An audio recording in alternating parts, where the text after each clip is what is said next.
Rob Noor. Now, last time I streamed with my phone here, someone accused me of using a Dutch angle. I think the problem is that I'm just unsophisticated in my setups, and I'm basically trying to MacGyver a setup here, so no one's really watching me for production values. For me, it's the striking good looks, the soothing voice, and my awesome content. You know, that sort of stuff. Hope you're all having a fantastic day. I am. A rare stream here during the day. I don't know how long I'll go tonight. Maybe an hour. But some things to talk about. Was excited to finally talk to people. Got some things coming up on the channel. What's up, Yield to Me? Hope you're all doing great. Got a lot of members now, thanks to Crisco's generosity, donating 120 memberships the other day. What a beast. It's good stuff. I will be grifting money off of all of you in the short term, but for now, save your money. I got some things I'm going to try to start putting some money back into the channel. Yeah, great to be here, Calvin. Jussie Smollett, how you doing? Glad to see that you're out of prison. So, yeah, it's great to be here. So, we'll sort of talk about the news of the day. We'll talk about, I don't know if drama's the right word. A little bit of drama involving me. Nothing too major. Quick question, but if you're so certain that Trump will lose, then why push for him through your vids? Well, I'm not 100% certain he would lose. I choose to operate under the assumption that I always try to view myself as the underdog, and if I think that we're losing, it encourages me to work even harder. I'm not saying there's zero chance that Trump could win. I'm saying that because of the institutional advantages against Trump, such as the amount of money being raised against him, things like ballot harvesting, all of these other things, that it will require an all-hands-on-deck effort. It's not just Trump, by the way. This is something I've said in general when it comes to, in general, Republican politicians, but more specifically, ones that are critical of the establishment. There is a lot of factors, for example, if you go back and look at the 2022 election, where people were trying to decide, why did the Republicans underperform what a lot of their expectations were? And there were a lot of things being said. It was poor candidate quality. It was the RNC doing a bad job divvying out money. It was fundraising problems. It was problems with not challenging or effectively using things like ballot harvesting. And the truth is, it's all of those things. That's the truth. When you have the institutional advantages that come with a average Democrat candidate, they can afford to be a bad candidate. They can afford to get outraised because they have all of these advantages. The Republicans basically have to run the gambit. And that's what's true of Trump in this election cycle. It will require, regardless of what you think of the polls right now, it's going to require an all-hands-on-deck, full-throated effort from people that support Trump to get out there no matter what and vote. Vote early. If you can't do that, vote the day of the election. Encourage your friends to get out there and vote. Encourage people why it's important to vote for Republicans, and in particular Trump. So I'm not black-pilled to the point where I'm saying there's no hope, it'll just get stolen. That's not what I'm saying. So Conservative Carnage, I'll talk about who I'm debating. I got to be honest, I forget the one dude's name.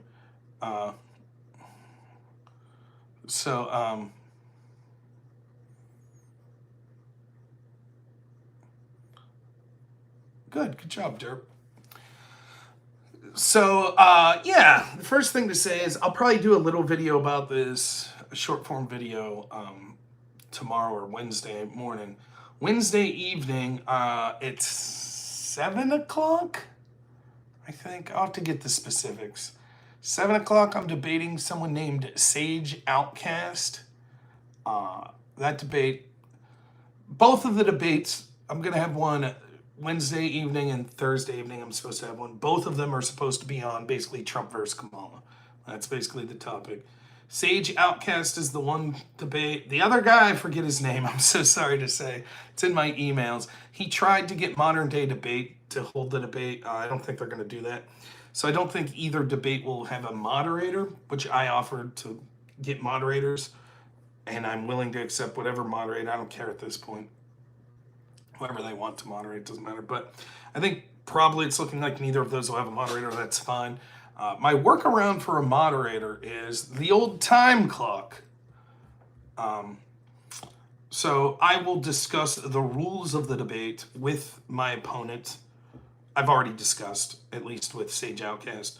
But I'll reiterate those for the audience so that there's no questions about it. Basically, the way I think that this could be done fairly without a moderator is you just have a normal debate discussion. If either party feels that it's unfair that one person's speaking too much or talking over them, then either party can request a timer. Once the timer is brought, person A speaks for 2 minutes uninterrupted, person B speaks for 2 minutes uninterrupted. And you go like that until the debate ends. No matter what. If my opponent decides in their 2 minutes, as long as it's within terms of service, if they choose to sing a little song, so be it. Whatever. I will not interrupt, and hopefully they'll give me that same courtesy. So I feel like then, even in a world of not having a moderator, you can at least make sure both sides get in a roughly equal time and an ability to speak unfettered. So that's the workaround. I wish I knew the gentleman's name that I was debating Thursday. It's rude to not know their name. I do apologize for that. But Sage reached out to me more recently, so I remember. And there's a couple other people I've talked to, so I don't want to screw up any names and say the wrong person. So, but yeah, both of those debates, it should be Wednesday night around 7 p.m. and I think Thursday night, 7 or 8 p.m. I'll have the details. I'm not going to be a stickler on the topic. It's in general the election, Trump versus Kamala. If I feel that within reason, I'll leave both of my opponents control the direction of the debate. I will give an opening statement that outlines why I think Trump's superior to Kamala and the reasons that I think so. But if they want to spend all their time talking about Trump saying to drink bleach or something like that, have at her. That's fine by me. Whatever they feel is necessitated. So should be fun though. I'm looking forward to it. I'm always looking forward to people to debate. Now, the second gentleman whose name I forget, I don't know them very well. They reached out to me through email. I said, sure. Sage reached out to me on X. Someone did send me a clip of his show today. He's very confident. And that's my favorite types of people to debate.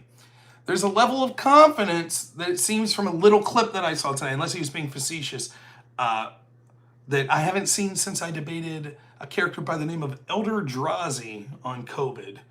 And Elder Drazi had an incredible amount of confidence. He was going to school me. He read more on COVID than anyone. I recommend going back and watching that debate, and you can make up for yourself if you think that that occurred. My subjective opinion is he didn't do so well. But thanks, King Belly. I appreciate it. So apparently Sage Outcast said he's going to school me. Okie dokie. Looking forward to it. I hope he's prepping hard. I won't be. So we're the party of joy, baby. We're all about joy here. Trump supporters, we're having fun. We're not gnashing our teeth and screaming about the events of today like they are.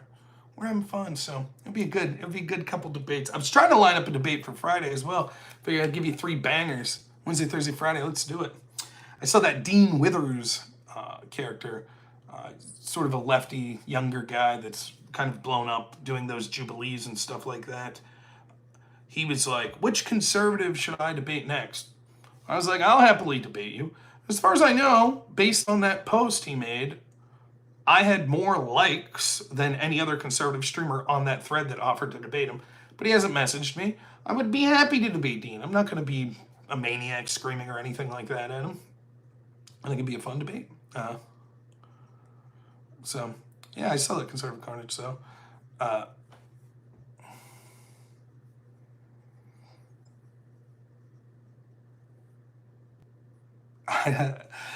I'm more comfortable without a debate partner than with. Me and Andrew have different styles of debate, so it doesn't always work out the best. But I saw that Andrew talked to Dean and they were allegedly setting up a debate. But I'm cool with it.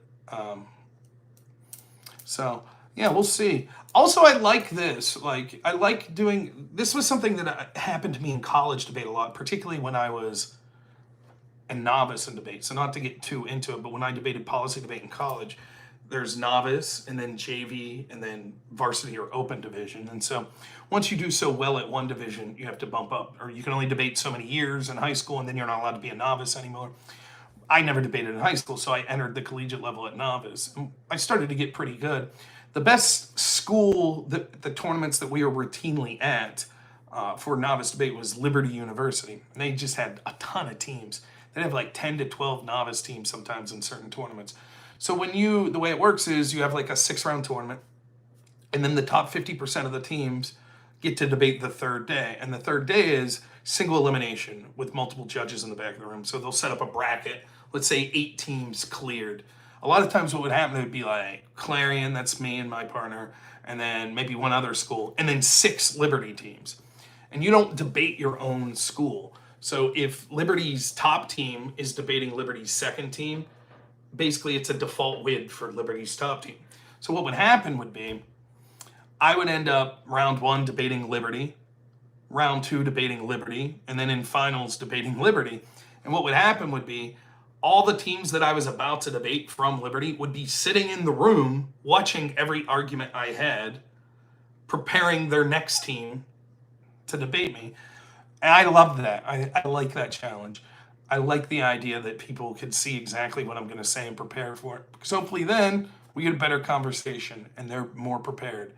So I'm hopefully the gentleman I'm debating Thursday watches my debate Wednesday, and then can do some research and come guns ablaze and have the best set of arguments against me. I think it'll be fun. I like that stuff. So that's what's going on with that. Debates coming up Wednesday, Thursday, and if I don't get a debate, Friday, I should mention this, Friday I will not be streaming in the evening. I will do a daytime stream, so that might be like 1 in the afternoon, because Friday evening, because of my weird work schedule, we're actually going to do my family's Halloween. We're going to be carving pumpkins and stuff like that, so I will not be streaming that evening. So there you go. That's the schedule coming up. So next you'll see me probably Wednesday, Thursday, then Friday afternoon. One other thing, then we'll get rolling. Please, please, please, I'm only streaming on YouTube right now for obvious reasons, because I can't use Restream because I'm just on my phone. So you're already on YouTube. Give me a thumbs up, a subscribe if you can. But if you want to help me out also, I'm trying to put at least 1 YouTube short up a day. Now, my editor, Black Elk, has been doing a fantastic job of not shorts, so it's not the 1-minute YouTube short, but taking clips from these live streams and then putting a thumbnail to them and editing them together. So if you check those out, that'll help me in the algorithm. But I'm also, in addition, creating new content that is shorts. And those videos are 15 seconds to a minute.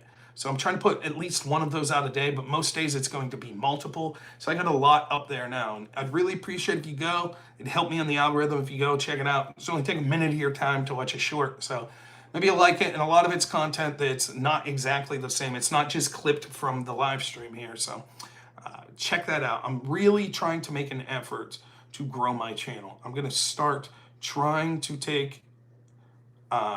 I don't think it's going to happen, Conservative Carnage. Thank you, Handyman Jack. I really appreciate it. Thank you. Another member. Thanks so much. I am going to start doing member-only content as well, so look for that to be coming in the future. And I am really trying... What's up, Mike? I'm really trying to grow this channel. I really am. I think that one of the things I've decided I want to do, my back's been feeling a little better. In addition to getting my health in order, I want to make an effort for the next year, for the next 365 days, to really make an effort to see if I'm consistent with my channel, and if I'm pushing it in ways where I'm mixing the live stream content I like to do with shorter form content. I'm making an effort to do real life events. I'm making an effort to do collaborations, whether it be debates or collaborating with other people. And I'm trying my best to work that algorithm. I want to see how far I can take the channel. So I have some things in the works. donations will be appreciated. I think it'll help. I'm trying to put money back into the channel. And yeah, if you can't donate financially or anything like that, you can help me immensely by just giving thumbs up to my videos, checking out those shorts, and things like that. So, all right. So, before we talk about politics, so Conservative Carnage brings up, yeah, I understand Conservative Carnage, but it's a difficult I don't know. I don't know what to say. Anybody who wants to check it out, I guess we'll talk about this here. I'm probably not going to go rip Pisco's entire audio feed of the Twitter Spaces he had the other day, which I called in for 2 hours, but I did call in to Twitter's, or to the X space that Pisco did. You all can check that out on Pisco's X channel. Oh, no, it's not that you're being an ass.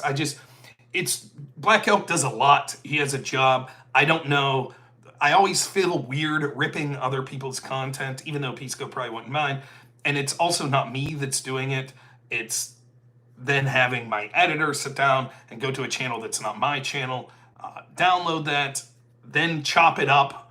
I don't know. Maybe he'll do it, maybe he won't. But he does so much for me, I'm hardly going to direct him that that's something that needs to happen. Anyways, so Pisco had a space. Actually, they had 2 spaces. So they did their normal Saturday Pisco Destiny space, and then Pisco did his own space on Sunday. And I tried to call into the Saturday space, but I only had about 10 minutes, so they didn't accept my request to talk in the space, but they may not have seen me, or they may have had a long queue. That I don't know. But the following day, Pisco's space, which was far smaller, I did have an opportunity to call in. So I thought I would discuss some of the details that were said there.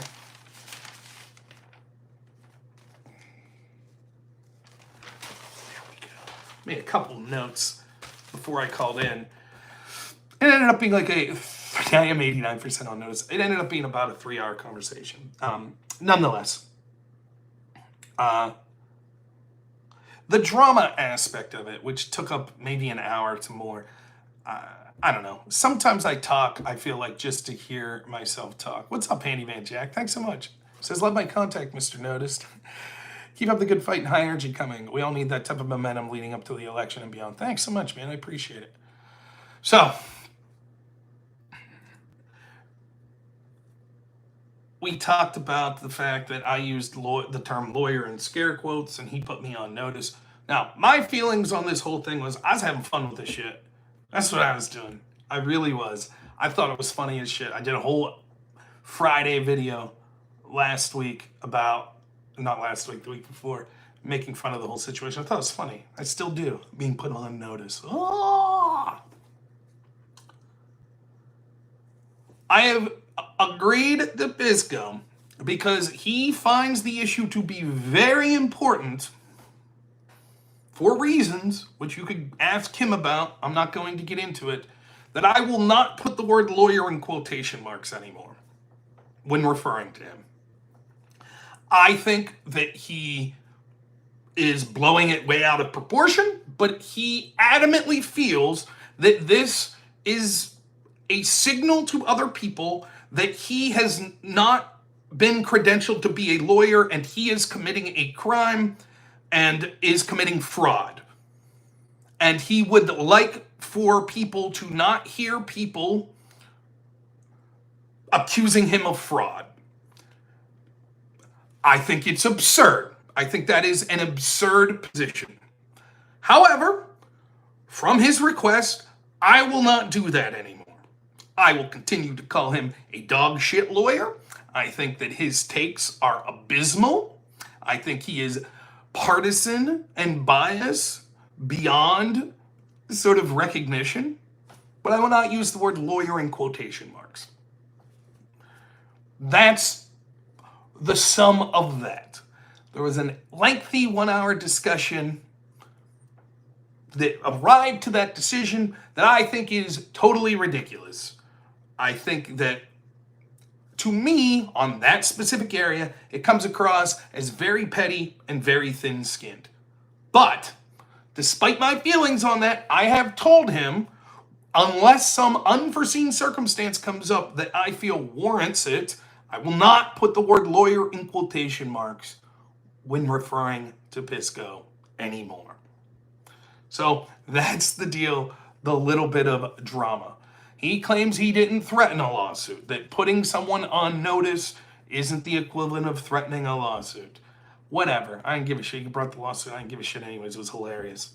Nonetheless, over with on that. So I'm still going to make fun of him. I'm still going to bring his picture up and pretend to be him and make fun of him all the time when I feel like it. But I won't use the word lawyer in quotes. There we go. All right. Moving on from that. There was substantive conversations that occurred in there.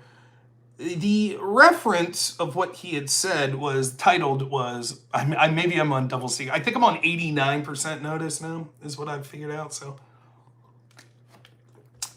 substantively, it was actually a very substantive talk with Pisco, and it's worth listening to. The drama shit I thought was boring, but it's my fault. I start talking stuff like that, and then I keep going, and I should have just been like, it's fucking dumb, I won't use that term anymore, whatever, it's stupid. But no, we went on like an hour about that. Nonetheless. Yeah, well, I guess that's one other thing to say. Again, Pisco seemed to be very pissed off at me. Okay. I didn't give a shit. To me, it's just like, whatever. Like, because I had people like, oh my God, thank God, I thought you hated it. I thought you guys hated each other. What did I ever say? I don't know. For me, it's like, nah, Cenk hasn't got back to me. I don't hate Destiny. I don't hate Pisco. I don't really hate. I don't hate Vosh. I don't hate any of these people. I can extremely dislike. I think they're garbage. But it's not. I got better things to do in life than sit and ruminate about being super angry at these people. I'm just like, whatever. Just sit there, call me names and stuff. Then we're gonna be on a debate panel next week. I don't care. I'm a pro. It don't bother me. So, I don't know. Maybe I just look at things differently, but nah, I wasn't like sitting there seething like, that's it, I'll never talk to Pisco. Called into a show 2 days in a row. I didn't care. So, I didn't know if he was furious with me or whatever. I didn't care. I knew I was on notice, but anyways, so that's that. I'm done dealing with that. The substantive thing, he titled his video, I'm a Harris voter, ask me anything. Okay? There was a caller on before me, which kind of piqued my interest on a couple of questions. But the general thing that I wanted to ask Pisco, and he really doesn't have an answer, and to his credit, he has to bite this bullet, and he did, has to do with his belief about Biden's executive orders regarding immigration. Now, what's indisputable is that Biden-Harris administration rescinded day one Trump's executive orders. That happened. It's indisputable. It's also indisputable that it led to crisis level numbers of illegals crossing the border. Indisputable. You could say, well, it wasn't because of that. Okay, we're just talking about the facts. So we had these orders rescinded. We saw crisis level numbers. And there was nothing really being done as far as policy that was putting a dent in this for 3 years under the Harris-Biden administration. All of that's indisputable. So I do this panel the other day, and it's on Dylan Burns' show, and Andrew Wilson's there, and on the left side of the panel is Pisco and Hutch, and I'm really important. Joe Lewis was there too, but and Hutch is making the argument, which is laughable. They're trying to make the argument that somehow Harris is better on the border than Trump, and that the Biden-Harris would be better than Trump, and it's laughable. And he says, well, it's gotten better now. They've taken care of it through their executive orders. Now, Pisco's a little more savvy than Hutch. Pisco, right out of the gate, realizes Hutch just made a crucial error. If all it took, now I don't believe them that the problems are all solved now. But if that's true, if that's the realm we're looking at it in, you mean to tell me Biden could have basically just snapped his fingers and solved the problem? Why didn't they? Why wait 3.5 years? So Pisco tries to circumvent that right out of the gate. He goes, but I feel that the executive orders are illegal, that Biden's executive order is illegal. In other words, if I'm going to Steelman Pisco's position, it would be this. What? Let me turn my hat around, right? This would be the lefty, Steelmanning the lefty position on this.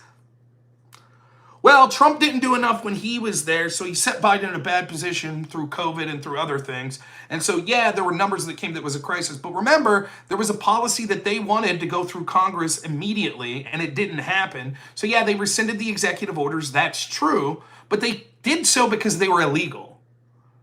And so, at that point, the executive branch their hands are tied because these orders would be illegal. That's why they didn't do anything for 3.5 years. And that's why they pushed the congressional bill. That's the argument Pisco is going to try to make. Hutch doesn't have an answer. Hutch goes with the far weaker answer, which is basically, but they tried to push a bill when Democrats controlled the House and Senate. But they didn't really. One, that bill was basically just an amnesty bill, so that's a non-starter for any Republicans anyways. Doesn't improve border security. In fact, it would make it far worse because it would encourage more people to come. Secondly, the bill was never even brought for a vote by the Democrats who controlled the House and the Senate. They didn't bring it up. So Hutch's argument's garbage. And then the finer point to both Hutch and Pisco's argument there is, but still, you can't sit there and watch it be a crisis for 3 years and gaslight the American people and say, oh, it's not, the border's secure, it's great. It's good. You can't then, during an election year, go, oh, now we care about it. It shows that you didn't care about it, that you were okay with what was occurring, which is what I believe is going on. They liked the mass amounts of illegals, and they're eventually going to offer them citizenship and hope that they become reliable Democrat voters. There's a word for that. There's a theory. It's like they're replacing people or something. I don't know. Anyways, I heard there's some racist theory about that. Anywho,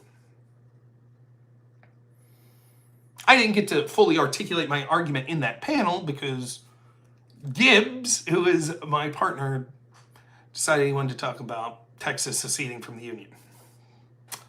So, great. So the moderator decided to go with Gibbs, and then 30 minutes later I got to talk. Great. Anyway, so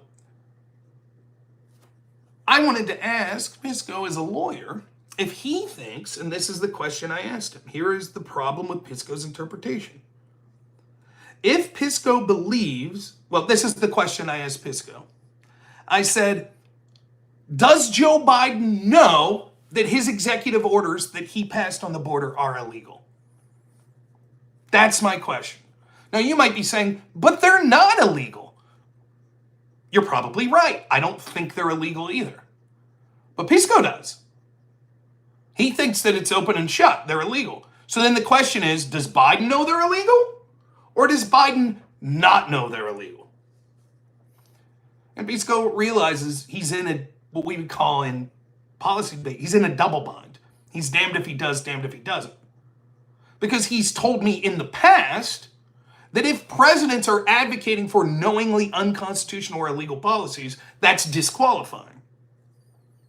That would mean that Biden and Kamala Harris, if she supports those executive orders, are knowingly supporting unconstitutional illegal actions, which in Pisco's own words means they should be disqualified from being president. So he couldn't vote for them. So that's bad for Pisco to have to bite that bullet. Or he doesn't know they're illegal. In which case, then it goes back to the original problem. Then why did he rescind Trump's orders? And why didn't he do them 3 years ago? The current orders that he's doing. You see, Pisco's argument against, well, the reason Biden overturned, and Harris was part of the administration, the reason they overturned was because these are illegal actions. You'd rather go through Congress. Okay. Well, if they know it's illegal, then they're knowingly taking an illegal action now. But if you say, okay, they don't know it's illegal, okay, then why did they rescind the executive orders? And then once the plan that they had didn't pan out in Congress, why didn't they put in the executive orders that they have now? Why instead wait for 3 years of mass amounts of illegals crossing the border? Why wait? And to Pisco's credit, he says, yeah, there's not a good answer to that. Right. That's exactly right. There is no answer to that. There's none. There's no answer that looks good. The best answer that you could give is, we screwed up. But they won't say that. Harris won't even say what she would have done different than Biden, let alone Biden's team coming out and saying, yeah, we screwed up.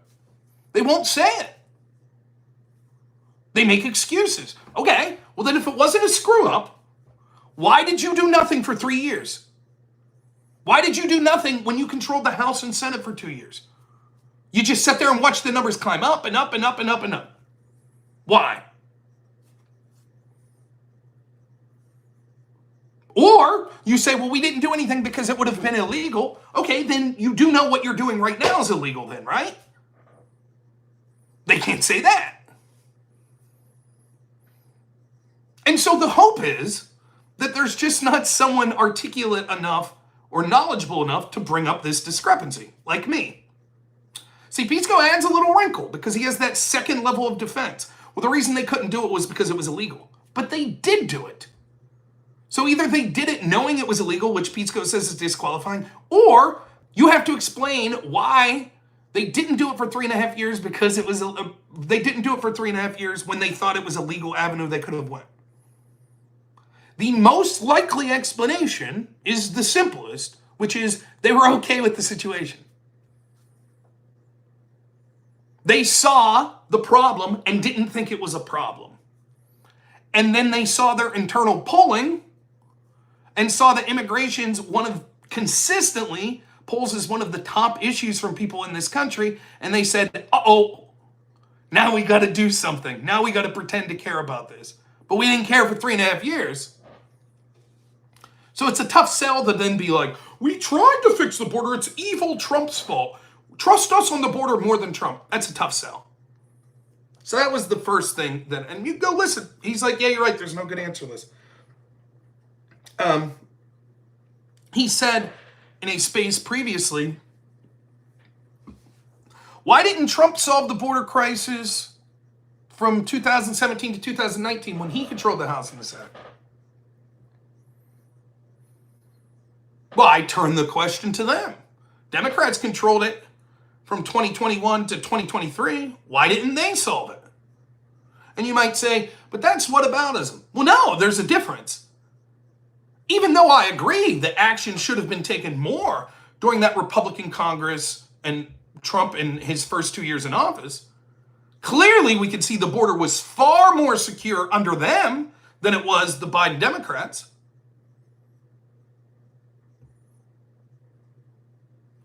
Now, I agree. More action could have been and should have been taken. It is not the exact same thing.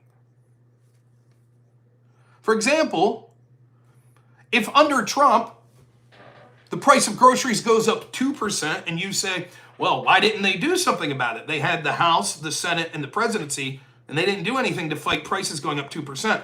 But under Biden, Harris, and Democrats controlling the House and Senate, prices go up 25%. You can't say, same thing. It's the same thing to ask why they didn't do anything. Because one's clearly a crisis to levels that's untenable, and the other still is something to be concerned with, but nowhere near rising to the level of that crisis. So it's not the same thing. Now, the truth is, it's bad framing. Because there are tons of reasons why, just because you control the House and the Senate and the presidency, that you can't get things passed that you want.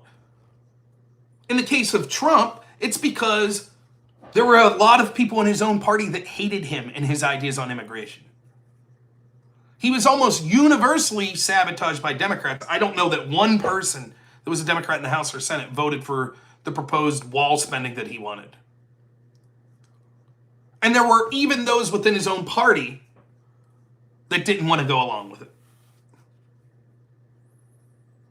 Now you could say, but that's Trump's fault. He should have whipped up those votes. Perhaps, but then the same argument would be made of the Democrats.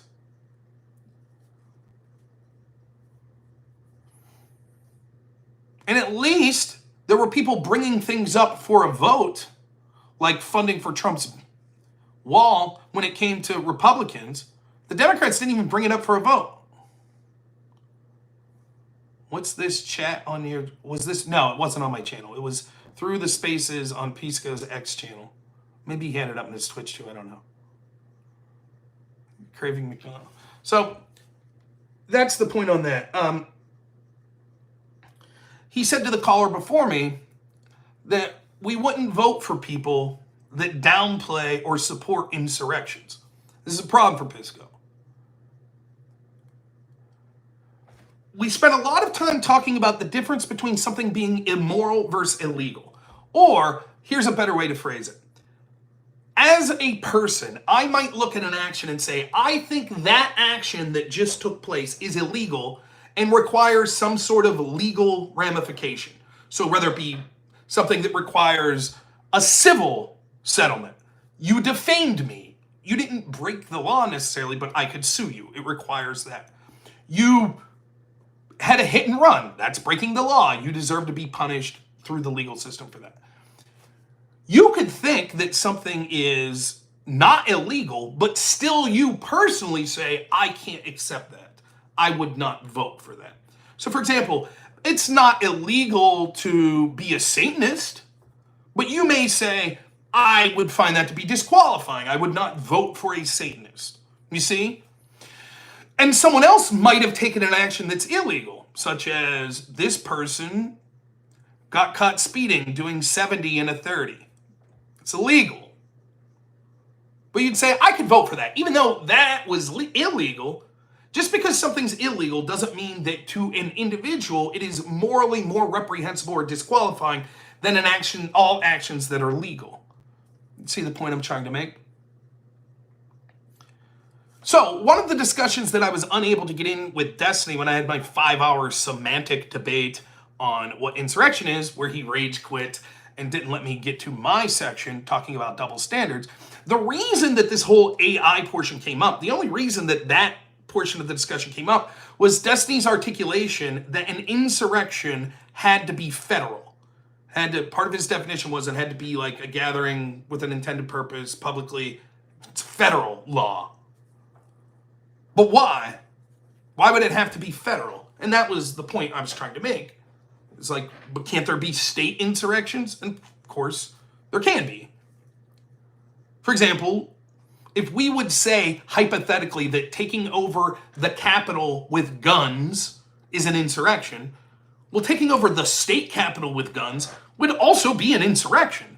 It wouldn't be against DC, it would be against your state capitol. State level insurrection.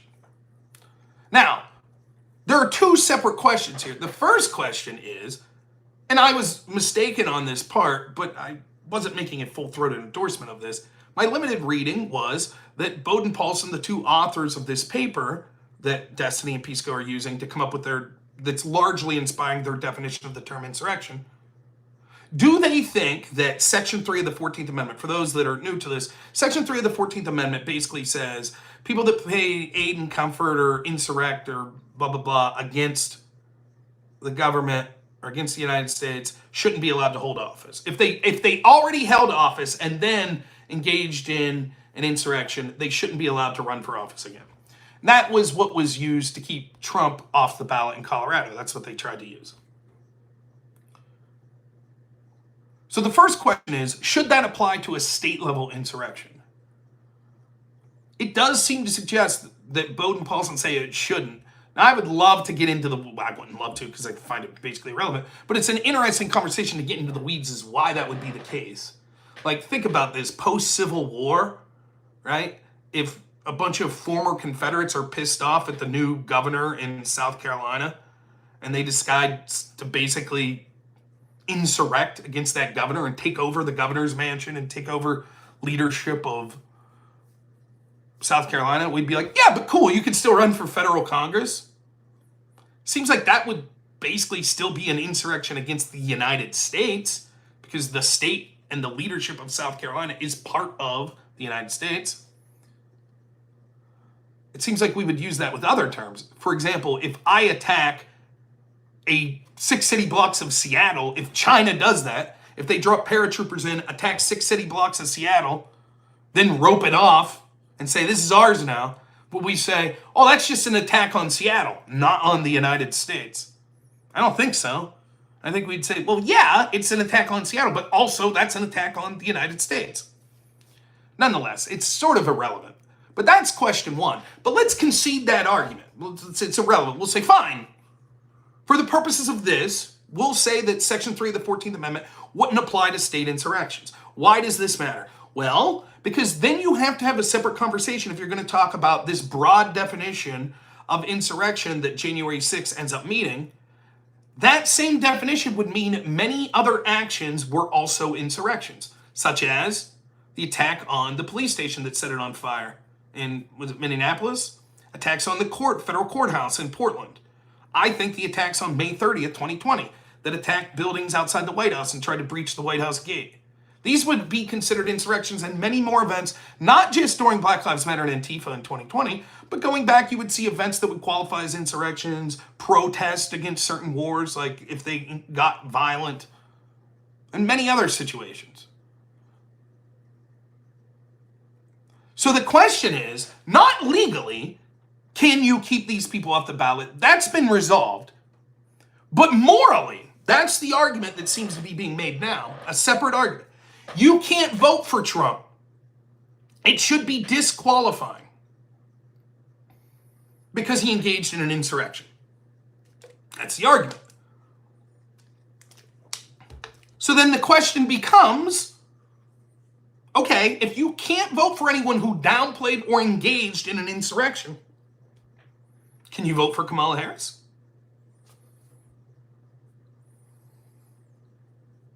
Because if the attacks on the Minneapolis police station and the burning it down government building, it meets all the four criteria, the definition of insurrection that Pisco would have. That is an insurrection. Maybe not a federal insurrection, but an insurrection nonetheless. Kamala Harris promoted a bail fund for it. She said things like on Stephen Colbert's show that the events that were occurring, the protests and everything, should continue into and beyond the election. She talked heavily of the problems that the insurrectionists were calling out. Unfair policing that was systemically racist, targeting black men. Joe Biden mocked Donald Trump, told him to go back to his bunker after a bunch of left-wing insurrectionists attacked the White House, forcing the Secret Service to move Trump to a bunker. Isn't this downplaying an insurrection? Isn't this engaging in an insurrection?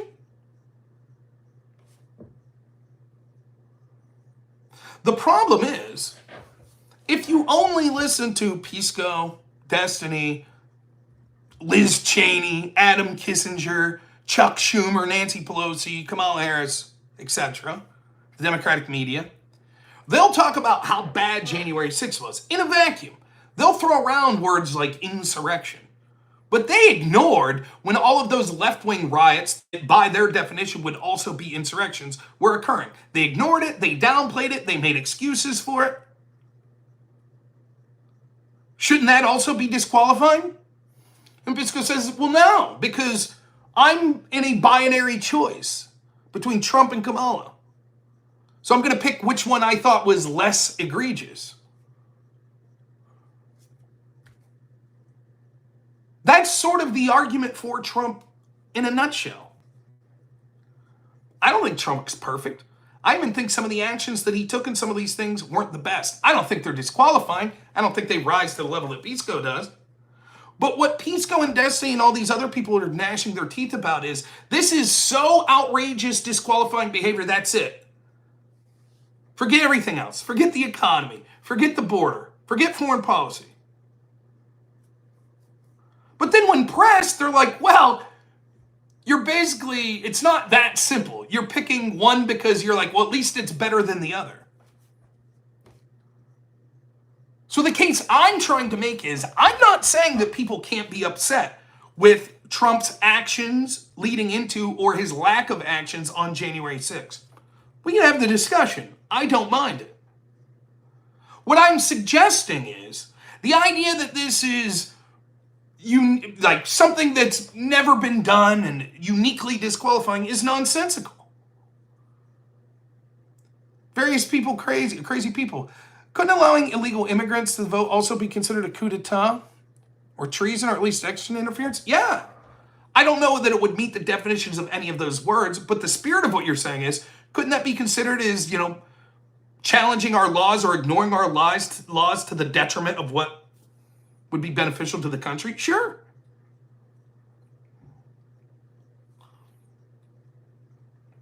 So I just find that interesting, right?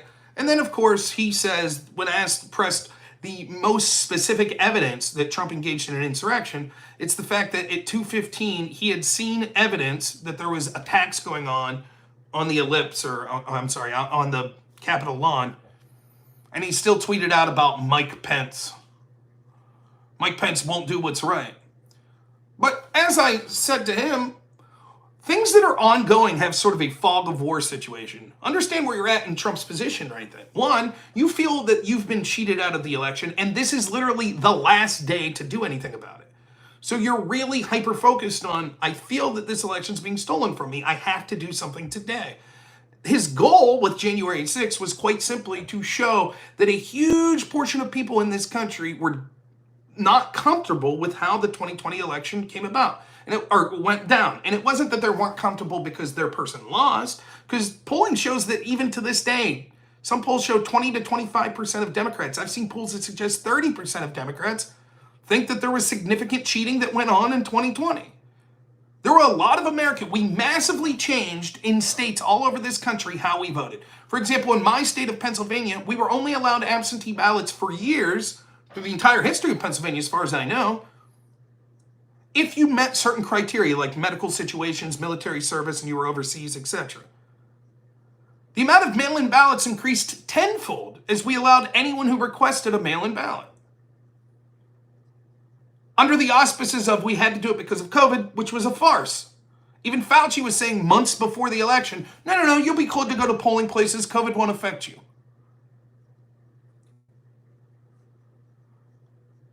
Whether or not legitimate cheating occurred isn't the point. The point is, Trump thought so, and millions of people had significant questions, and Trump knew that if he had a big showing of people that showed up and said, we want answers, that could be convincing to Congress, wow, this could hurt us electorally if we ignore these people and their legitimate concerns.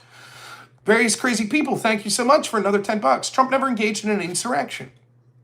He even tweeted against it, albeit a tad late, but maybe he was busy doing the horizontal mambo with Melania. No, he didn't engage in an insurrection. But that's what I'm saying. So he, during that day, has pressing issues. In addition to it, Trump had to see protest after protest after protest that resulted in violence against police and riots all summer, like all of we did. And the Democrats weren't demanding, deploy the National Guard now! Oh my God! In fact, when Trump had to be moved to a bunker, many of them, including Joe Biden, was making fun of Trump. That's what they did. So there had to be part of him to say, kiss my ass. So what? I have to stop my last chance right now? I have to stop it because a small amount of violence is occurring outside? You guys encouraged or allowed it to happen all summer. Here's the analogy I would give.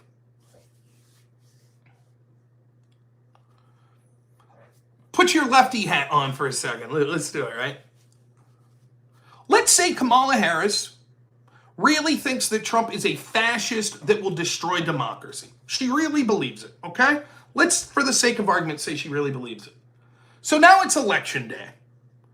And we're at like polls open, I don't know, 9 p.m. or 9 a.m. or whatever. It's election day. Kamala, going to her social media, she's probably giving speeches in front of cameras. Get out there and vote. This guy's going to take away a woman's right to choose. He's going to basically make women a handmaid's tale. He's going to destroy democracy. He's a fascist. He's threatening to use the military against his own people. So she's tweeting this out, and she makes a speech at 9. Today's the day. You have to get out there and vote. You have to. And then all of a sudden, 2 events occur simultaneously. We'll just say it could be either or. There's an assassination attempt on Trump, which is certainly in the realm of believability, or all of a sudden there's riots at certain polling places. And a bunch of lefties are beating the crap out of people that are trying to get in to vote. If Kamala Harris, after either of those events would occur, tweets out, get out there to the polls and vote against this fascist, did she just engage in an insurrection? Wouldn't you say, oh, at that point, she can't say that. That's inciting violence to say that now. She has to wait. Various crazy people, thanks for $10, says, honestly, I was a 30-year-old Democrat, but just early voted for Trump via mailing. Awesome. In Arizona, awesome. Even better, a swing state. I hate Trump as a person, but the radical Dem policies I hate worse. That's exactly what I'm talking about. That's what this election's coming down to. There's the people that love Trump and like his policies. There's the people that hate Trump and would never vote for him. And then there are people that say, there's a lot of things about Trump I don't like as a person, but are his policies better than what the other side are offering? And how that debate plays out in those people's minds is probably going to go a long way into deciding the election. That's why the left and people like Pisco have an incentive to tell you, but Trump, what he did was disqualifying. That's their way of convincing those people. Back to the Kamala example, I could easily defend Kamala's actions as not engaging in an insurrection. Again, assassination attempt against Trump the day of the election. What's Kamala supposed to do? Oh, I'll keep quiet for 24 hours. I won't talk about what a danger Trump would be. Cool. You just lost the election. You lost your last opportunity to talk to the American people on the day of voting. You think Democrats would accept that? You think they would accept that? You think they'd say anyone today that's a Democrat that tweets out about what a danger Trump is on election day today, as Trump was just shot at again, well, that's inciting violence against him. Do you think for a moment that the media would say that? They would say, listen, yes, they should tweet out, look, violence isn't the answer, etc., be peaceful. But clearly, we understand the circumstances. They can't just forfeit the election. And this is the last day. They're at a deadline. They have to raise these objections now. So why is it any different with Trump? Sure, you could say, look, he should have more quickly came out and told his... It was, I think, 15 minutes after that tweet, he was like, law enforcement's our friends, don't harm them. He said at the ellipse in his speech, go be peaceful. But yeah, I think there's room to criticize. He could have said something in between there. No violence, none at all, please. But the evidence that Visco's giving, well, he still criticized Mike Pence. No shit. It was the last day to do so. Bubblegum gun for $5. Libtard saying America is a democracy, saying America is a democracy is 100% wrong. Not all Republicans are the same. Republics are the same. America is an unalienable God-given right, aka not up for vote. I hear you. So that was the discussion we had. The last part of that discussion that I think is worth hearing about is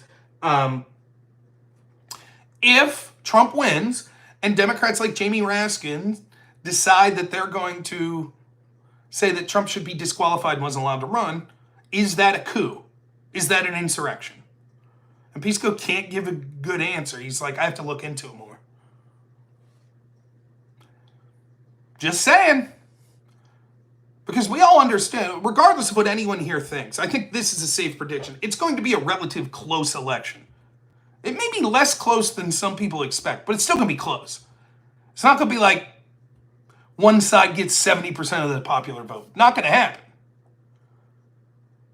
So there is going to be huge percentages of people on either side that are going to not believe the results or think that the other side cheated and is disqualified for some reason. And that's certainly true of the Democrats. And all of a sudden, the definition of subverting the will of the people and that being a coup or an insurrection, all of a sudden that's going to be vastly different. And so Pisco starts to make those arguments, and I say, but what if it goes to the court? What if Raskin plays out his plan here, and it goes to the court, and the court says, what you're doing is unconstitutional and illegal? Well, at that point, wouldn't you want Jack Smith as a special counsel or another one like him to investigate them? We need to get to the bottom of the details, right? Just like the alternate electors. You can't say, well, it was a legal theory that failed. Oh, no. If it's deemed illegal, just like what you claim with the alternate electors, now it's a crime. Now you've had the intentional subversion through illegal means of the will of the people and the way they voted. Now, I don't believe that. I believe that the alternate electors plan was a legal challenge that didn't work predictably with Trump. I don't think it's an insurrection or a coup. But to those that do, we'll see what you say when Jamie Raskin attempts this, or other Democrats. And unless it's a blowout for Trump, they're going to do it. We'll see. Mark it down. It's going to happen. So, but why are we talking about this stuff? It's all about joy, baby. Al Smith dinner. Trump kills it. He's personable. He's funny. His comedic timing's great. Kamala Harris doesn't show up. She instead does the stupid Mary Kathy Gallagher skit from SNL, one of the worst characters ever. Yay, great. So she snubs Catholics. Trump's there having a good time. Even people like Jim Gaffigan, comedian that hasn't really enjoyed Trump in the past, is laughing at Trump's jokes, just telling jokes at the expense of Kamala. Then Kamala's team comes out and says, oh, basically it was crude and blah, blah, blah, blah, blah. Trump's jokes were crude. Right, that's the point of the sort of roast that you do at the Al Smith dinner. It's called having a sense of humor. Various crazy people, thanks so much for 20 bucks. How do you vote for unchecked inflation, unchecked illegal immigration, DEI, racism, unchecked spending on others while we're failing our own people in North Carolina just because you want to support aborting bad decisions? I hear you, man. Brock Van, 10 bucks, thanks so much. Do I think that Antonio Brown and Lev Bell campaigning for Trump moves the needle? Maybe to some people that are sort of low propensity voters and like that are big sports fans that maybe necessarily wouldn't vote that often, it could have an effect in a place like Pittsburgh. And I think it also has an effect that, not them specifically, but in general, that you see more public figures that are coming out in support of Trump. It was basically considered career suicide if you were an entertainer to come out as a Republican or let alone a Trump supporter. You know the people that did. Kevin Sorbo, James Woods, Roseanne Barr. There's a reason you know those people, because there's so few. Oh, what's his name? Great actor. Why can't I think of his name? He bit George. Why can't I think of his name? He bit George on Seinfeld. John Voight. Now you see more and more people. It's becoming more socially acceptable. Mel Gibson. Yeah. So in that sense, I think it can move a needle. So we had the Al Smith dinner. Then we had Trump working at McDonald's. Beautiful, beautiful. For several reasons. One, it's to troll Kamala Harris because she probably made up the fact that she worked at McDonald's. So it's a little rib at her. But second, Trump does amazing in those situations. There was also him at a black barber shop. When he's talking and dealing with average people, he's loose and he's comfortable. Most politicians are somewhat stilted. Kamala Harris is on another level of awful when it comes to interacting with normal people. Trump looks great, man. His little apron on McDonald's, handing out food, smile on his face.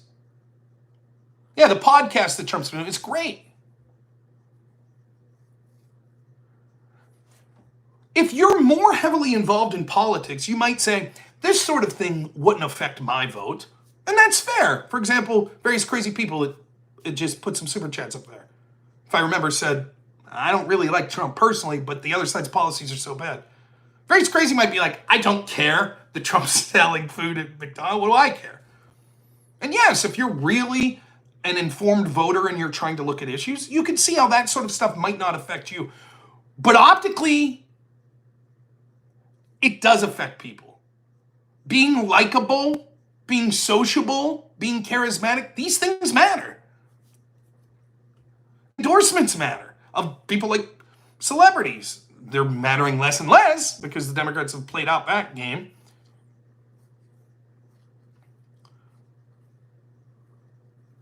So it matters in that sense.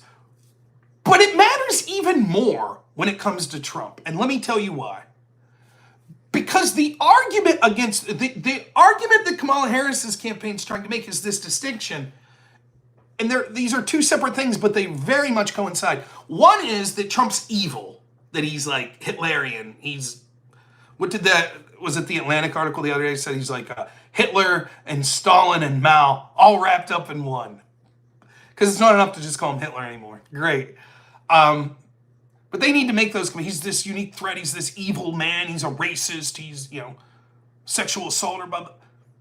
And to see him interacting with everyday people, it's like, maybe not. Maybe this is being blown out of proportion. So that, because the types of attacks coming against Trump, these sort of events really humanize him and make him look charismatic and sociable, like a person. But the other thing that's also connected to that is Kamala's running a campaign of vibes because she doesn't have substance. That's why the entire playbook was to hide her, to run off the momentum of, thank goodness we got dementia-addled Joe Biden out of here. And the hope that finally someone knew Trump and Biden are both very old. We've had to pretend that Biden wasn't mentally deficient for years now. Finally, it's like an albatross off our neck. He's gone. The media jumps on. Yay, Kamala, joy, vibes. That was it. If the internal polling and their belief would have been we could keep riding this out like they were day one, that's what they'd have done. You wouldn't have seen them doing interviews. They would have stayed in their basement. Done the occasional, The View, but they're going to limit Kamala because they know that it's a double-edged sword. Yes, anytime you put your candidate out there, it could be beneficial to you to be seen. But with Kamala, it might be really bad because she doesn't have substance and she's not likable. So they're running on vibes and joy. Who looks joyful today? Who looked joyful at the Al Smith dinner? Who looked joyful at the McDonald's thing? Meanwhile, the Democrats are losing their mind over the McDonald's thing. That was staged. No. What? You mean to tell me? Wait a minute. Trump, I assumed Trump got hired full-time at that local McDonald's. Oh my goodness. It was staged? No. They're losing their minds. Yes, of course it was staged. Anytime that you have someone go in, like for example, if Kamala Harris tomorrow would go to, I don't even know, a car manufacturer, and they were like, hey, Kamala, why don't you sit here and run the press here for a minute or two? Yeah, it's basically going to be staged. She's not working that herself. It's going to be a heavily controlled environment. It's not that she's just going to be sitting there with all the other 9 to 5 people with her lunch pail, like smoking a cigarette, like, all right, let's do this shit. Clocking in. These events are always staged. There were literally 2 assassination attempts against Trump. Of course the Secret Service is going to secure the perimeter and control who's allowed to come through the drive-thru. Did you really think they were going to let Trump get face-to-face with people leaning out the drive-thru window after 2 assassination attempts? And any Joe Schmo can drive, I'm feeling a little hungry, get off the interstate here. Oh, there's a little bit of a line at this McDonald's. Holy shit, it's Donald Trump working. You think that's what was going to happen? But they don't even realize. They assume that we're that dumb. Oh, you people really thought that Trump was literally working on the line like all the other employees? Various crazy people for $5. Kamala's going to Arby's, so you know where the roast beef is. Is she really going to Arby's, though, for real?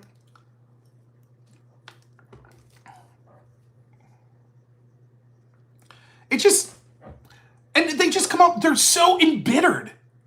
Trump told jokes, we hate that. Trump's, he's smiling there at McDonald's, don't humanize him. Then we had an article, I think it was Newsweek put an article out, actually, the McDonald's that Trump was at there, they failed a health code violation once several months ago. So what, you're going to put them out of business now? Is that the argument? There's the party of joy. There they are. Trump goes to the Steeler game last night. I happen to be a Steeler fan. I'm in Pennsylvania here, watching a little Sunday night football. Trump's at the Steeler game, yucking it up, having a great time. Videos coming out and having a great time. There's a pseudo-streaker. She's got her clothes on, but she ain't wearing much. Oh, and she's holding a Trump secure the border, Kamala open border sign. Yay, joy, crowds cheering, people having fun. I don't recommend jumping on the field. It is breaking the law. You shouldn't do it. What's Kamala's team doing? all the surrogates in the media and the Kamala, this, oh, great job. Joy. See the last Kamala rally? She's like yelling. It kind of looked like Howard Dean. Joy. Joy.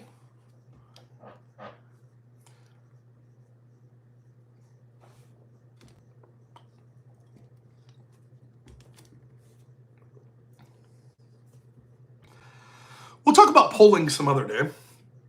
But I did want to talk about two things regarding the lawfare against Donald Trump. I'm not going to get into huge detail on this because I'm streaming on the phone. I'm unable to bring the articles up. Did I miss a super chat from you? No, we're good.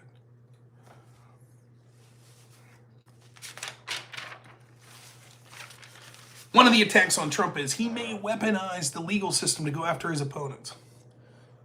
Two stories today that are worth talking about. One I did a short on, the other I didn't, but I'm going to queue up, so I'll probably be doing one tomorrow. First is Nathan Wade. Nathan Wade, now there's so many prosecutions against Trump, sometimes I get confused as to the names of the people in each one. So Nathan Wade is the lover of Fani Willis. Fani Willis is the person that is leading the Georgia case against Donald Trump. This is the case that's seeking to prosecute him for proclivities that he took, such as saying, find me 1,000 votes or 10,000 votes or whatever, accusing sort of election interference. It's a garbage case. Supreme Court did much to shoot it down. Looks like a political prosecution. Now, one of the arguments that's been occurring the whole time as they've been going after Trump and then saying, but Trump might come after his opponents, that would be terrible, is, but no, there's no evidence that the Harris-Biden administration directed any of this. They appointed a special counsel, Jack Smith. It's all his doing. Or it's local prosecutors, it's state-level DAs and prosecutors. It's not us. We didn't have anything to do with it. Now, I've had this discussion with people as they play ignorant. For example, there was a news article that broke that said several people surrounding Biden said that he had voiced displeasure to them several times that Merrick Garland wasn't prosecuting Trump quick enough. They said, but that's not evidence. That doesn't say that he told people. Right, but if that's getting out there in the ether, then clearly the DOJ and the FBI is pressured by the president. They know that they're like, hey man, we want you to get this guy. So the denials of, oh no, we would never put our thumb on the scale. If he's telling people behind the scenes on his team and he knows it's going to leak out, which he would, even if it doesn't leak out in the press, I want this dude prosecuted. What's Merrick Garland doing? Yeah, he didn't have to specifically go to Merrick Garland and say it. It's still inappropriate. But no connection. These are all separate entities. Because if they weren't, not only could there potentially be legal ramifications to undisclosed collusion with the Biden team in the prosecution of Trump, but even if there weren't legal ramifications, certainly it would be collusion to use lawfare to target Donald Trump and lying about it. Because they said we didn't have anything to do with it. So Jim Jordan releases the closed-door testimony of Nathan Wade. First thing you need to know is Fani, you go back, you can look, I don't even have time to get into all the details, it'd be a 4-hour show, of all the details of Fani Willis and her inappropriate sexual relationship with Nathan Wade. Basically, she was hooking up with this dude, allegedly, and then once she got the Trump case, hired him on, which is incredibly inappropriate. He didn't have any of the background to prosecute a case like this, but she still hired him. And then they were taking all sorts of trips using the government dime that was supposed to be for this investigation, fancy dinners, etc. She says that they weren't dating or hooking up until after, I believe, she appointed him. But it seems that that's ridiculous. And she acted indignant and childish on the stand when she was asked these questions. And if you saw the testimony of Nathan Wade, it was laughable. He looks like a deer in the headlights. So anyways, this testimony was released. Here's the part that you need to know. Let me break it down as simple as possible. The White House has said, we don't have any involvement in this. The White House and the Harris team is also saying, Trump wants to weaponize the DOJ to go after his opponents. When you say, but that's what you're doing, they say, no, we aren't. That's independent people. That's not Harris-Biden. It's not the White House. Nathan Wade's testimony shows that several times he met with White House counsel, including at one point for 8 hours. Now, he tries to say over and over again, I don't recall, I don't recall, I don't recall, I don't recall. But he's in a little bit of a problem because he billed the government of Georgia, I believe, the taxpayers of Georgia, he billed them for, at one point, meeting 8 hours for White House counsel. So now he's in a pickle. If he says, no, that never happened, it's like, so you committed fraud? You were defrauding the taxpayer by claiming you were working on this case when you weren't? Claiming you were working when you weren't? So he's like, no, if it says I met White House counsel, I met White House counsel. Great, what'd you talk about? I don't remember. Was it about the Trump case? I don't remember.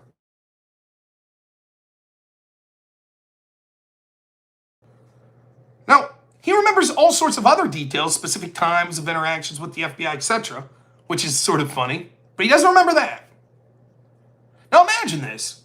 You're some dude who's sleeping with the head prosecutor. You're brought onto a case that you're basically not qualified for, that you know will be the case of your career and of Fani Willis's career. Simultaneously, you get an invite to have an 8-hour meeting with White House counsel. And you don't remember. Now, maybe this would be believable, and I'm waiting to see if this is the case, if Nathan Wade says, but I literally meet with White House counsel all the time for other reasons. For example, between the years of 2021 and 2023, I met with White House counsel 74 times. Then I find it believable to say, so I don't remember what this one meeting was about. That I would believe. Thank you so much, various crazy people, for another $5. Well, when he gets to jail and asks for how long, tell him I don't remember, right? But that doesn't appear to be the case. This appears to be sort of a once-in-a-career type opportunity. How many times has he met with White House counsel? If it's only been 1 or 2, and it's only been around the time of this case, you can't remember an 8-hour meeting? Dude, I work at a home health care place. I remember like 2-hour meetings I've had when like one of our top bosses comes in. I remember. Because it happens so rarely, and you know, oh, there's a person in a position of authority. Can people see me? Someone let me know in the chat if you can hear me. Someone said it might need to refresh. I hope people can still hear me. Nonetheless, I'll continue as if people can hear me. The audio is lagging. Yeah, there's probably nothing I can do on my end about that. Okay, well, I apologize. A little out of sync. Sorry about that.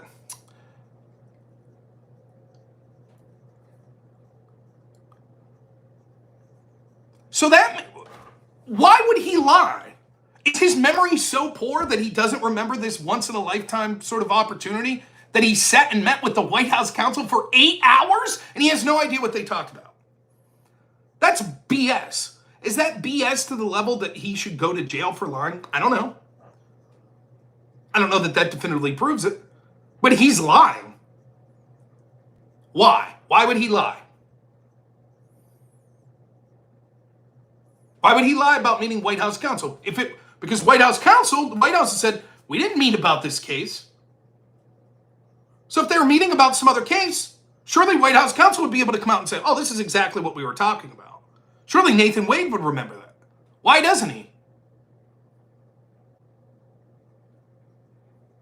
It looks like exactly what it looked like previously when we found out these meetings were occurring. That they were colluding with the White House to go after Donald Trump. That's what it looks like. And meanwhile, the White House was saying, not us, it's all independent. Was it Fani Willis or Letitia James that one of the top people at the DOJ, in an almost unprecedented move, I think it was Alvin Bragg or Letitia James' office, one of these top dudes at the DOJ resigns and then goes and starts working for them to prosecute Donald Trump. And we're supposed to believe, oh no, it's fine, it's just a lateral move, that sort of stuff happens. So that was the first legal case, and I put a little short of it. It's just laughable. And of course, the people on the left, but you don't have proof. By the way, this happens all the time. Now, when Mike Flynn said, I don't recall that could have happened, they said, nope, obviously you remembered. That's a lie. You lied. We know you recalled. But with this situation, or how about when Hillary Clinton's IT guy, Paul Gambetta, when he had an oh shit moment a day or two after he met with Cheryl Mills and knowingly deleted subpoenaed evidence? And they gave him immunity and then said, all right, who told you to delete the evidence? No one, I did it on my own. What'd you talk to Cheryl Mills about in your meeting the day before? I don't remember. They said, okay. And to the Democrats, to people like Pisco I Debate, people like Destiny, people like I'm Really Important, they were like, that's good enough for us. Hey, he doesn't remember. What can you do? He acted on his own. End of story. Too late. They already gave him immunity. Nothing we could do. Nathan Wade, well, he just doesn't remember. Doesn't remember. Mike Flynn said he didn't remember. Arrest him. Is that nice? The other case that came out, maybe even more interesting because it gets to the central narrative of January 6th. If what happened on January 6th was so egregious and Trump is so evidently guilty of engaging in an insurrection, then there'd be no need for any shenanigans, right? We just present the evidence to the American people and that would be sufficient. Enter Cassidy Hutchinson. Now, again, it's been a while, but if I'm recalling correctly, Cassidy Hutchinson was one of the star witnesses that originally was saying things like Trump grabbed the steering wheel of the beast of the limo as they were driving away from the Capitol and tried to go back because he wanted to lead the people in their insurrection. And the January 6th committee talked about this. Oh, it was a smoking. Oh my goodness, this evidence is so strong. But then like the limo driver and people came out and said, this is not true at all. It's not true. And if I recall, there were allegations that they kind of buried the contradictory testimony. So the narrative the American people got was Cassidy Hutchinson. Then it came out earlier in the week that there were possible ethical violations because Cassidy Hutchinson communicated directly with Liz Cheney, which was, I think, not allowed through the process that this committee used. I don't know if that means it was illegal or it's just against their policies. I haven't looked into it with that much detail. But all you need to know is, why is Liz Cheney, this Republican who's very sober-minded, that's ashamed at what Donald Trump did, why is she meeting with the witness basically without her lawyer in secret? Why wasn't it disclosed? What was being said? And then one of the things that occurred was Liz Cheney, in a very optically persuasive moment, starts holding up. There says the letter. This letter here was written by Cassidy Hutchinson. She took directly from Mark Meadows. She wrote it in her own writing, requesting that Trump tell the people to turn back. This letter. Wow, powerful stuff. Only, turns out there was another person, lawyer, that was like, no, that's mine. I wrote that. She's lying. But Cassidy Hutchinson said, I took pen and paper and I wrote this. You might say, well, what's it matter if she wrote it or not? Because it gets to the veracity of what she's saying. She's lying under oath. If she didn't write that, allegedly she would be lying. Why is she meeting with Liz Cheney? Why is she giving Liz Cheney this note to wiggle around for optics if she didn't write it? Well, Loudermilk, Representative Loudermilk, analyzed the writing with a handwriting analysis, a professional, and he says, no, it's this other guy. It's this other lawyer's. It's not Cassidy Hutchinson's. So that means this lady communicated unethically with Liz Cheney behind the scenes, then gave Liz Cheney this handwritten note, testified that she, even when specifically grilled on, are you sure that's yours? Yes, that's mine. And it looks like that's a lie. She lied under oath in the January 6th committee. She's not the only one. For example, we can see directly contradictory testimony that would be easy to get to the bottom of. Capitol Chief Sund, who was the person that was tasked with defending the Capitol that day, testified that he made over a dozen calls to be able to request, he needed to get permission to request the National Guard. Do you understand that's different? There's one thing to say, I would like to request the National Guard. That's not what Sund could do. Sund could pick up the phone and say, I'd like permission to then pick up this phone to request the National Guard. And to get that permission, he needed one of three people, and the point person on that was the Sergeant at Arms under Nancy Pelosi, a man by the name of Paul Irving. Sund testified for over an hour. He repeatedly made calls to Irving saying, please, please, I need permission to make this call. And Irving kept saying, I need to run it up the chain of command, which would mean directly to Nancy Pelosi. Finally, at like 2 something, he finally got permission. Sund says he was so furious about the entire event that he looked to the people in the room and said, like, have you ever seen like a hospital drama when someone dies? They'll be like, mark the time, it's 1:17 p.m. He said he did that. Mark the time! That's how mad he was. Irving testified, actually the first time he called, I granted permission. One of those two are lying. That's a crime, lying under oath. Why is it that no one seems to be interested from the January 6th committee at getting to the bottom of these lies? There are other problems. Thomas Massie I believe he plays a video, but I can't be specific. I can't remember specifically. It's been so long. So let's just say this in general. He starts to bring up questions to Benny Thompson about the pipe bomb on January 6th. And there's many, many questions of what's going on here. It's incredibly shady. Now, Benny Thompson was the chairperson of the January 6th committee. When Thomas Massie starts asking him these questions, Benny Thompson doesn't know the most basic facts. Now, objectively, the most lethal thing, potential lethality thing that occurred on January 6th was the bombs. How could it be that the chair of the January 6th committee doesn't know a damn thing about it? He doesn't even know what average local people would know. How is that possible? Why does it seem like the January 6th committee isn't concerned at all about these things? If they're really just concerned about, we need to get to the absolute truth of this, we need to make sure that things like this don't occur again, so where were the failures? Then they would be listening to people like Chief Sund, that's criticizing Nancy Pelosi and the Sergeant at Arms and the Lieutenant General that wouldn't allow him to request the National Guard. We'd be asking these questions about the pipe bomber. We would be holding to account people lying in front of the committee, or allegedly lying, like Cassidy Hutchinson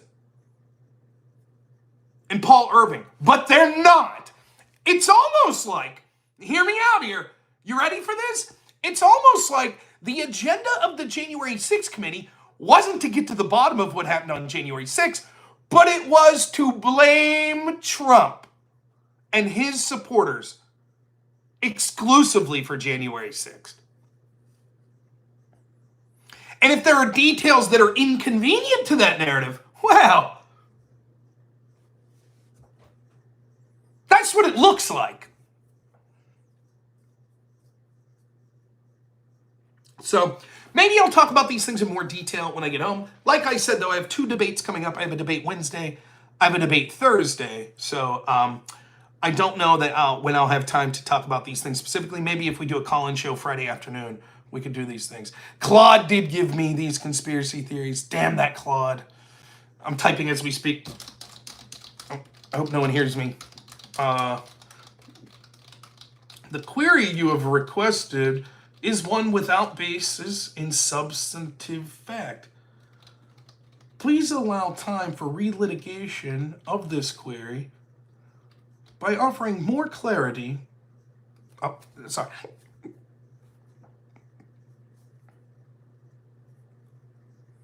Remember, there's an IG report on January 6th that we're not going to see until after the election. I predict this will be very similar to Russiagate. That they'll drag it out as the most serious thing in the world, and then inevitably, we'll see that there's all sorts of holes in the official narrative. For example, Trump hasn't been able to provide a defense to any of this in court right now. Many of the most damning statements that people talk about are just statements that were made by people, Trump associates. Oh, Trump said this, Trump said that. Cassie Hutchinson said that Trump said a lot of stuff and did a lot of stuff. Looks to be that that was a lie. Who's to say the rest of the stuff is? We don't know. But all they're concerned about is getting it out there to scare people to say Trump engaged in insurrection. That's it. We'll start to find out that the picture is much more complicated. I still believe that the most likely scenario is that there were agitators from U.S. intelligence agencies, including the FBI, that were in the crowd, that pushed people into engaging poorly. Those people did engage poorly. That it was allowed to get out of hand until optically they made it to the Capitol and breached the doors, at which time they said, okay, we can deal with this now. Because they wanted the optics and the argument to say Trump engaged in an insurrection and MAGA is a danger to this country. That is what I believe happened, and I believe we'll see more and more evidence that will come out that shows that that's likely to be the case. That is the best possible explanation.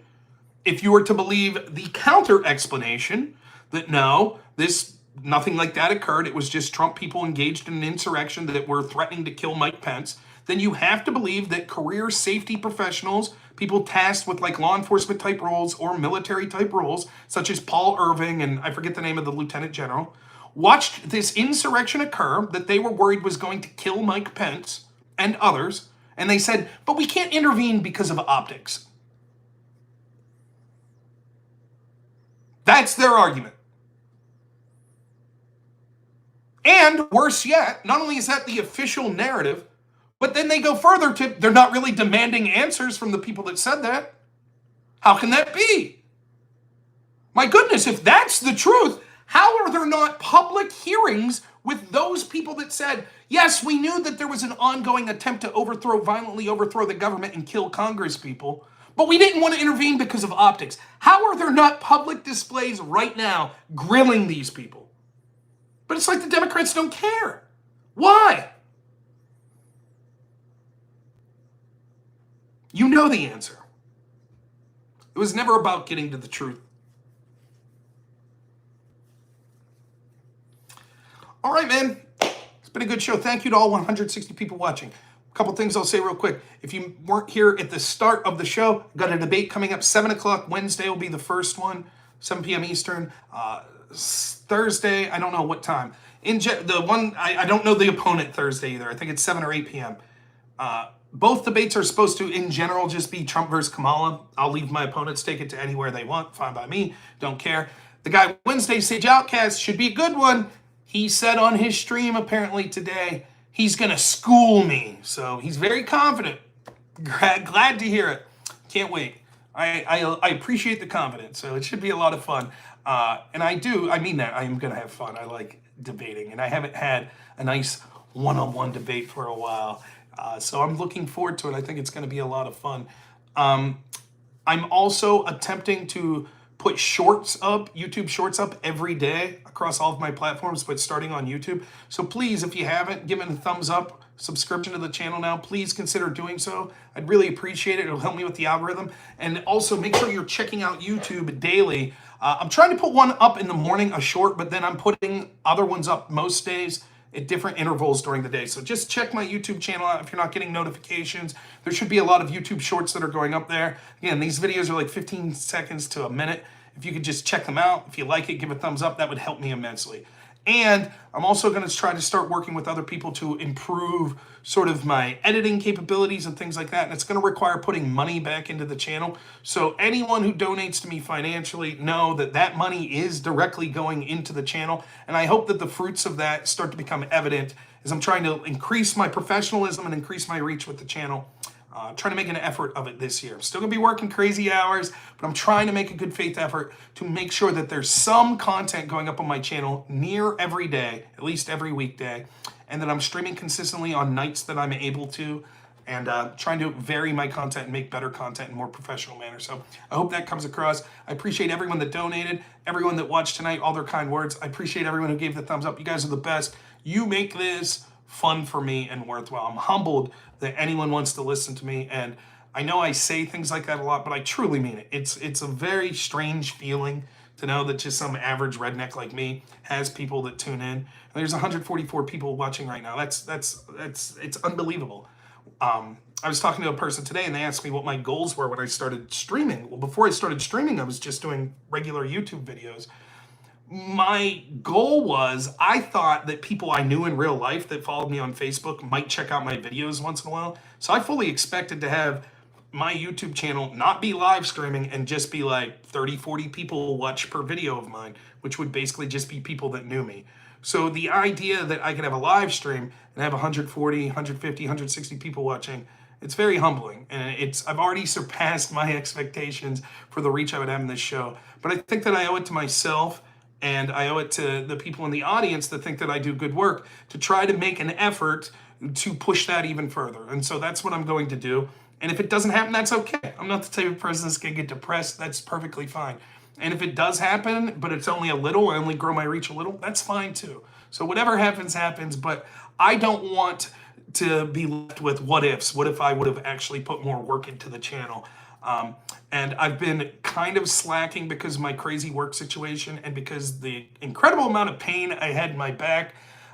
The injections I got in my back, I feel like $1,000,000. I really do. I feel so much better. I feel like I'm sleeping better. I feel like even when I'm streaming, I'm in less pain just sitting here. So I'm trying to use that to motivate myself, particularly going through the election here, to keep pushing this stuff out and giving everyone content that they really enjoy and keep that momentum going through the elections. So I hope it comes across to everyone. So thank you so much. I really appreciate you. You guys are the best. I'll be doing some shorts tomorrow. You'll be able to find those shorts. Plus, my editor, Black Elk, will have a regular video up on YouTube as well. That'll be clipped from one of my live streams. And yeah, you should see me Wednesday night then. So, all right. Thanks so much, everyone. As always, have a good one.